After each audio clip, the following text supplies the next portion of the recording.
तो क्या इस बार भी थाली पीटना पड़ेगा? तो मोदी जी ने पार्लियामेंट में कहा है कि दुनिया में जो कठिन हालात बने हैं उनका प्रभाव लंबे समय तक बने रहने की आशंका है। कोरोना के समय भी एकजुटता से ऐसी चुनौतियों का सामना कर चुके हैं। अब हमें फिर से उसी तरह तैयार रहने की आवश्यकता है। लेकिन मोदी जी, जनता को तो पहले से दिख रहा था। ये तो आप और आपकी मीडिया है जिसको लग रहा था कि लोग पैनिक क्रिएट कर रहे हैं। पैनिक क्रिएट करने का प्रयास कर रहे हैं। और सिर्फ कोरोना से क्यों, जनता तो 2014 के बाद ही चुनौतियों का सामना कर रही है। बेरोजगारी, महंगाई, गरीबी, जीएसटी, करप्शन पीक पर है। यहाँ हॉस्पिटल, रोड, ब्रिज सब ढह रहे हैं। कोई पानी पी कर मर रहा है तो कोई पानी में डूब कर मर रहा है। कोई भूख की वजह से मर रहा है तो कोई खाने की वजह से मर रहा है। कोरोना में ऑक्सीजन सिलेंडर की कमी होने की वजह से मर रहे थे और अब खुले आसमान में सांस लेने की वजह से मर रहे हैं। पहले नोटबंदी की लाइन में लगे और अब सिलेंडर की लाइन में। लेकिन हमें तैयार रहना होगा, क्योंकि साहब कुछ नहीं करेंगे, क्योंकि वो तो चोला लेके चल पड़ेंगे जी। हमें आत्मनिर्भर बनना था। यहाँ petrol, diesel, fertiliser, gas, fighter jets, weapons, यहाँ तक कि व्हाट्सएप, फेसबुक के लिए हम दूसरे देशों पर निर्भर हैं। और ऐसा मत सोचना कि गैस नहीं है तो इंडक्शन और चूल्हे पे काम चला लोगे, क्योंकि इस वॉर का इंपैक्ट तुम्हारे इंटरनेट पर भी पड़ सकता है। क्योंकि 37% इंटरनेट केबल समुद्र के थ्रू आता है जो ईरान से पास होता है। तो या तो माइंस या मिसाइल्स के थ्रू अगर वो केबल डैमेज होती है तो तुम्हारा इंस्टा, फेसबुक, ऑनलाइन पेमेंट सब ठप पड़ जाएगा। ये वॉर ऑलरेडी रेस्टोरेंट, ढाबे और हमारे किचन को अफेक्ट कर चुकी है। इसके अलावा एयर ट्रेवल्स भी महंगे हो गए हैं। डोमेस्टिक फ्लाइट पर 400 रुपए और इंटरनेशनल फ्लाइट पर 2 से 4 हजार रुपए इंक्रीज हो गए। और वर्स्ट पार्ट तो ये कि और भी महंगे होंगे क्योंकि सरकार ने एयर फेयर कैप्स हटा दिए। इसके अलावा रुपीज की वैल्यू डॉलर के अगेंस्ट 93 पार कर चुकी है। मतलब अब इंपोर्ट करने के लिए हमें ज्यादा रुपए देना पड़ेगा, मतलब कि महंगाई बढ़ेगी। इसलिए तैयार तो रहना होगा। लेकिन सरकार से मेरे 2 सवाल है। पहला, अगर गवर्नमेंट को इस क्राइसिस के बारे में 24 दिन पहले ही पता चल गया था तो अभी तक डिनाई क्यों कर रहे थे, और इस सिचुएशन से बचने के लिए क्या एक्शंस लिए?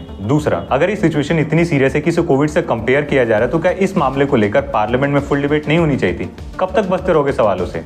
सरकार तो इन सवालों का जवाब नहीं देगी। भक्तों, तुम ही मोर्चा संभालो।